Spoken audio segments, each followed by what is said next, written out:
So Guy, thank you very much for taking the time to speak with us. This is the first bit of a video industry insight we do. Mm-hmm. The purpose of this is to have a chat and discuss about how we see the industry, how we see things moving forward, what are the challenges, what are the opportunities. But before we dive into this, could you please tell us a few words about you?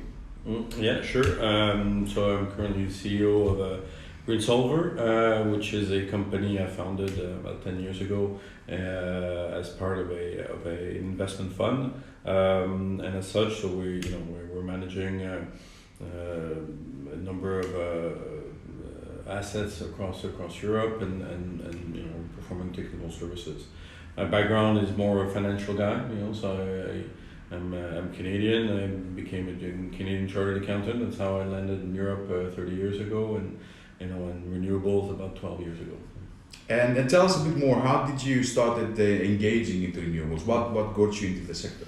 It was interesting. I mean, it's back in 2007, so quite early. I guess at the time where it was an inflection point in the industry where the industry was starting to move into more professionalization. So I was coming out of like blue chip companies and basically I ended up working in an investment fund, which was one of the earliest investment funds in wind, and they were looking for somebody with probably a varnish, a professional approach that we didn't, there wasn't much of at the time in the industry. So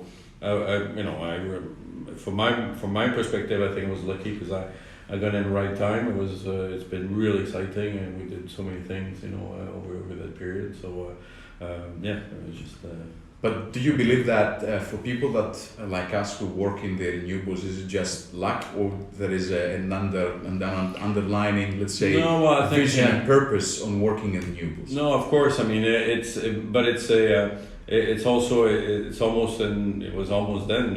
was then also an entrepreneurial journey, because I joined in, took some shares and then maybe in there, and it was a risk because the whole industry was basically very nascent.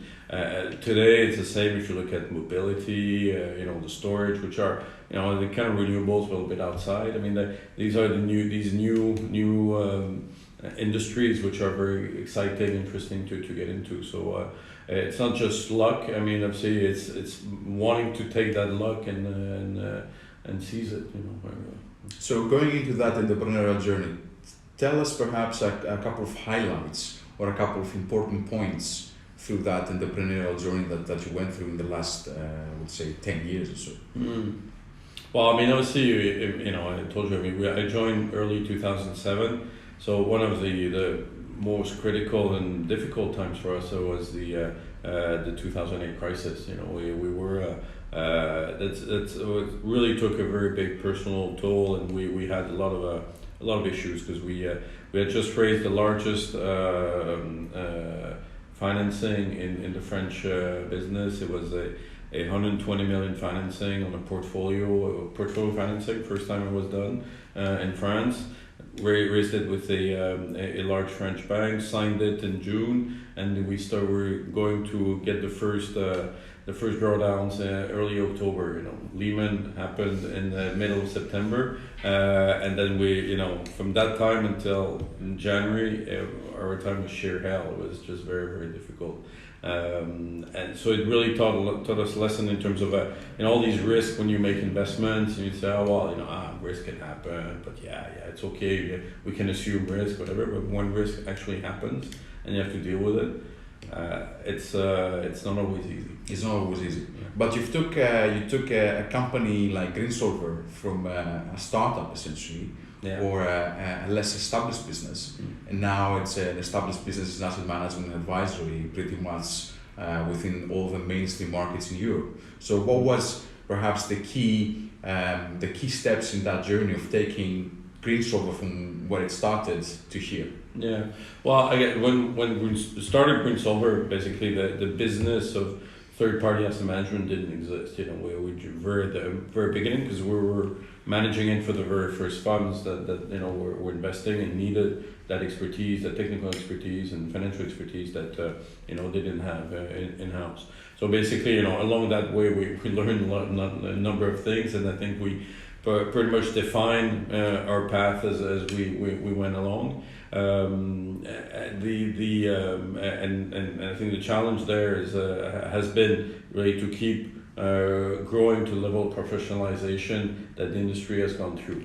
From I always tell stories. I feel like an old geek on this, but the stories when I saw customers buying assets in 10 years ago, probably 10, 11 years ago, that didn't have wind measurements, on the wind side. And you're going today, it's like, unbelievable, no noise studies. Environmental was basically on the back of a sheet of paper. I mean, all these things that was then obviously are unthinkable now, and we grew along that, and our vision has been to try to lead that as much as possible.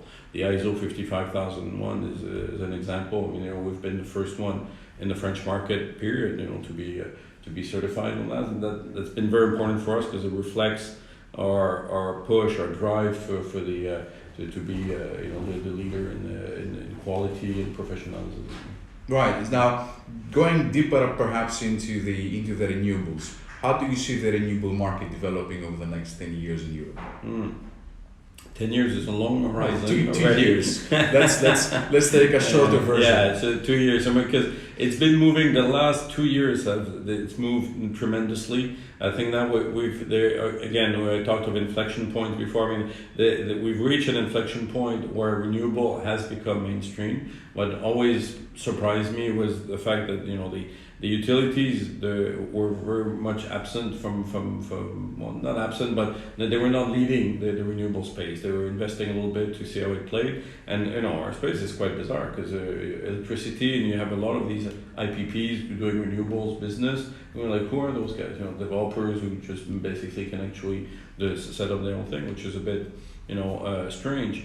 And now we see, because the cost of the LCOE has now really hit the right spot where it makes no sense to develop anything else but the renewables. And now it's the market is starting to flip. The utilities are definitely investing heavily into the renewables, gobbling up these IPPs, which will eventually disappear. But also, what's even more interesting is even bigger in the utilities. It's like the big fish eating, the other fish who gets eaten by another big fish.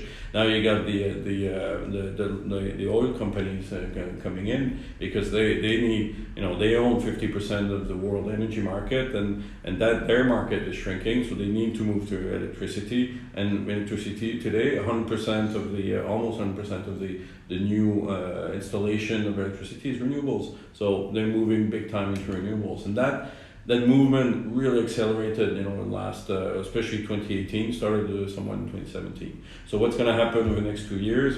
Definitely we will see, again, continued consolidation at increased pace. I think, which means it's a big shift in the whole market, where less players, IPPs being doubled up. So therefore, that will affect the whole industry around it. So services industry will consolidate very much. The manufacturers also will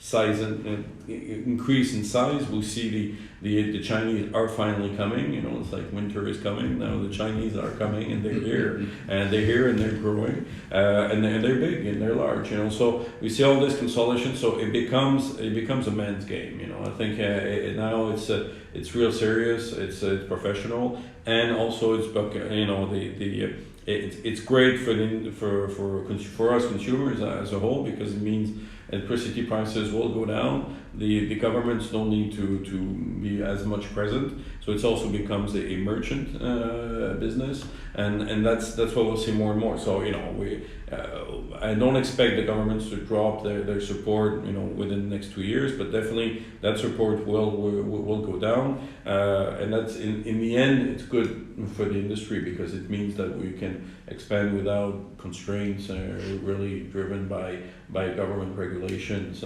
because they're the one giving the money. If they don't give the money, then it's a fair game for everybody. And you're mentioning a couple of things here. One is scale, which becomes apparent. The second thing was about consolidation. Do you think that the consolidation will follow the trend as well in the service sector, as in the asset ownership sector? Yeah, no, absolutely. I believe in the end, the breed that will disappear will be the IPPs because they have no space in the market in the end, and you know they're owned by shareholders, and shareholders will be better off to sell rather than keep on. So something that will give them the same return. Everybody else will be there, but there will be, there will always be a need for service providers because there will be debt, no matter what the debt is. The debt could be a bond, it could be green bonds as well. So different ways of financing, but you still need experts that come in and validates that. So they'll be there. There'll be probably less of these small guys and more structured to handle the requests of the large owners.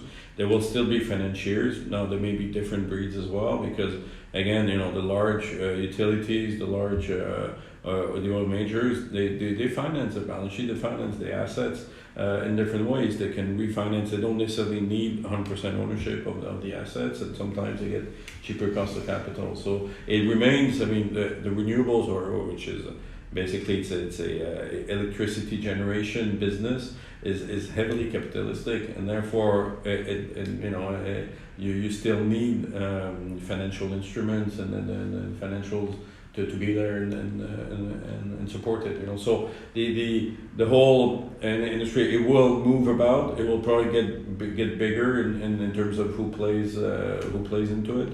It'll be pretty much the same factions, I guess, for lack of a better word. Excellent. So, do you see though markets? I mean, you've discussed about the governments bringing down perhaps their support on the industry, and the industry becoming much more merchant.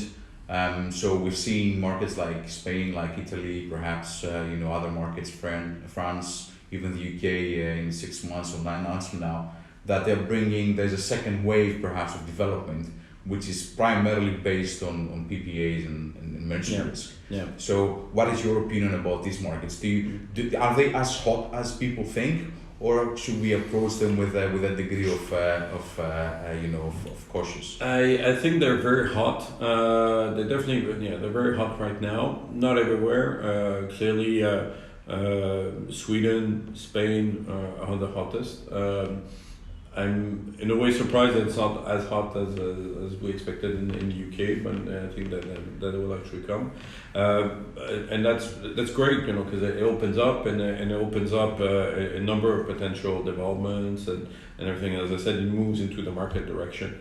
My big warning to our customers is always you need to be very careful when you invest into these merchant or PPA projects. Is the long-term view. I think the whole industry has been investing over time. We saw the length of the business plan was moved from 20 to 25 to 30 years, which is fine. I mean, from a technical standpoint, the assets are there and can be there for 25, 30 years. But then it's a matter of so will your resource be there? Yeah, no problem. We can model that. But then what revenue are you going to get from it? And in the world of PPAs, where you see more and more capacity being built on merchant, then there will be the question after your 10-year PPA, what market will be there for your 10-year-old asset if the market keeps building up new assets, and how big is that going to be? So is that going to work for another 10 years? But then what after the 20 years, and then you still have 20 years of newer assets, more efficient, producing more, cheaper. Okay, you may be pretty much amortized, but at what price will you really be selling? And there the assumptions are not the same as what we have today. So it's I think we need to be very careful on how to how long or what view we should take as investors if you go over a long period. What do you think would be the key differentiators on the service provision, either for asset managers or for O&Ms, both in the wind and the solar sector? Do you think that this new wave of digitalization, of bringing in new digital tools, will actually help people drive down costs and become more efficient, or we're still, a bit left behind on that, and it's just an academic discussion at the moment that there is a lot of hype, but there's not actually something happening yet. Yeah. Well, no, there's a lot of stuff happening, clearly. Then the real question, there's a few points. One, I think I see a lot of more interest over the last year, I guess, in operations. Customers, investors realize that the operation is start. In the end, it is the name of the game when you start having a few assets, and it's not that easy. Even solar assets, which everybody think, it's easy. Well, actually, it isn't. There's a lot of things need to be done, needs to be thought through, and if you are to bring your assets to 30-year life, there's a lot of things to do. So there's this overall realization. Then there's a lot of even basic stuff that needs to be done. It needs to be done properly, and what I do hope with all this also is to get more flexibility, more professionalism. Don't forget on the wind side. It's very difficult to find good wind technicians, to keep them, for the O&M, and so there is whole models of how they structure today, which doesn't work. The spares management is a mess, across Europe and on any turbine manufacturer. So there's a lot to do just on the basics even today. Then there's the next wave, which we've been talking about for a few years, and there's a lot of startups and a lot of initiatives which are about AI, about big data, using that, doing predictive, improving your what's going to do, sensor management, and all this is very good. It's very positive. It's definitely going in the right direction and will improve. We're in a slow moving in that sense. Our trends we're in long cycles, So I think, and since we have long maintenance contracts now, the impetus for change isn't great. You still have 5-6 years, your revenue's there, so you're improving overall, but how fast you do it is not as much. So I think yes, we will see.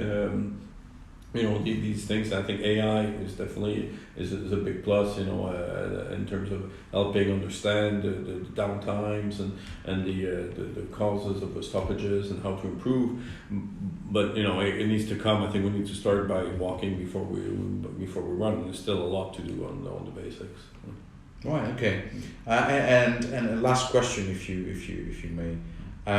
Tell us a bit about what the future holds for Greensolver. How do you see yourself in the next 2 to 5 years? Same thing. I'll probably look at 2 years if I look at 5. In this industry. But clearly, I think we do need to keep on adjusting and adapting to the market. For us, one thing we've held steady. We like to innovate. We like to be at the forefront of our business. Which is again by being really professional, bringing new ways of looking at things and doing things.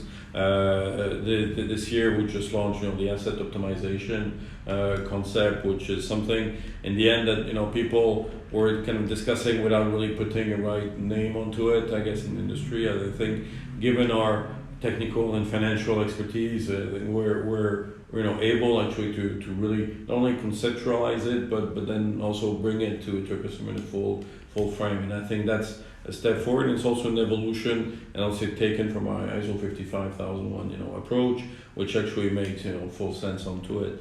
So that's one way. I think also from the customers, we need to adapt to the market, which means also different financial customers, different services to these oil majors, these IPPs, these utilities, which still need external advice and technical expert advice as we provide.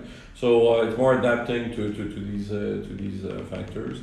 And maybe a final one is what I hope within 2 or 3 years. It'll be for us to also be present in Germany, I guess, which is for us, it's you mentioned it's the one market, one major European market we're not active. apart from the advisory business, but I think we'd like to be able to manage assets and be more present. In so expand a bit more. Expand a bit more, yeah, of course. Yeah. Well, thank you very much for the discussion. I appreciate it, and all the best with your plans with Greensolver. Thank you.